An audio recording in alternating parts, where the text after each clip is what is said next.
یہ ہمیشہ یاد رکھیے، بِإِذْنِ اللَّهِ، اللہ انہیں یہ پاور دیتا ہے اور وہ رب کی عطا سے کسی کی مدد کرتے ہیں۔ ہر نبی، ہر ولی، ہر صحابی وہ محتاج ہے رب کا، رب کسی کا محتاج نہیں ہے۔ تو اگر یہ عقیدہ ہے تو اس میں کوئی پرابلم نہیں ہے اور اس میں کنفیوز ہونے کی بھی ضرورت نہیں ہے۔ سفر معراج کے بعد نبی پاک علیہ الصلوۃ والسلام گھر آئے تو گھر سے باہر جب آئے تو ایک کنیز کو دیکھا جو رو رہی تھی، بیچاری کمزور سی کنیز تھی اور اس کے ہاتھ میں ایک آٹے کا تھیلا تھا۔ نبی پاک نے فرمایا کیوں رو رہی ہو؟ کہتی حضور میں فلاں غیر مسلم کی کنیز ہوں، میرے مالک نے مجھے چکی میں آٹا پسوانے کے لیے بھیجا، میں بیمار ہوں، چل بھی نہیں پاتی ہوں، اب مجھے دیر ہو گئی ہے، مجھے ڈر ہے کہ اب میں یہ آٹا لے کر لیٹ پہنچوں گی نا تو مجھے بہت ڈانٹے گا، مجھے سزا دے گا۔ بیچاری چل بھی نہیں پا رہی تھی۔ اللہ کے حبیب، رب کے حبیب ابھی ابھی معراج سے آئے ہیں، اتنا بڑا شرف پا کر آئے ہیں، مگر نبی پاک نے فرمایا اچھا چلو میں تمہارے ساتھ چلتا ہوں، تمہارے مالک کے پاس تمہاری سفارش کر دوں۔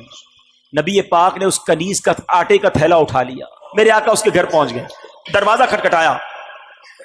وہ نبی پاک علیہ الصلوۃ والسلام کو جب دروازے پر غیر مسلم دیکھتا ہے تو ہکا بکا رہ گیا، جانتا تھا کہ یہ مسلمانوں کے نبی ہیں، تو کہا آپ کیسے تشریف لائے؟ تو فرمایا کہ یہ تمہاری کنیز ہے، پریشان تھی، ڈر رہی تھی تمہارے پاس آنے کے لیے، اس کو معاف کر دو۔ وہ بتائے وہ کیا کہتا ہے، وہ جو غیر مسلم تھا کہتے ہیں پہلے مجھے بتائیے آپ کو آج رات معراج نصیب ہوئی ہے نا؟ غیر مسلم کہتا ہے اے محمد صلی اللہ تعالی علیہ وسلم آج رات آپ کو معراج نصیب ہوئی ہے؟ نبی پاک نے فرمایا ہاں۔ وہ اندر گیا، واپس آیا، اس کے ہاتھ میں تورات شریف یا انجیل مقدس آسمانی کتاب تھی، اور وہ کہتا ہے یہ دیکھیے اس میں نبی آخر الزمان کی یہ نشانی لکھی ہوئی ہے کہ وہ نبی جو آخری نبی ہوں گے، جب ان کو جس رات معراج ہوگی اس رات کی صبح وہ ایک کنیز کے آٹے کا تھیلا اٹھا کر کسی غیر مسلم کے دروازے پر جائیں گے، حضور آپ میرے دروازے پر آئے ہیں، میں کلمہ پڑھ کر مسلمان ہوتا ہوں۔ سبحان اللہ، یہ اللہ اکبر۔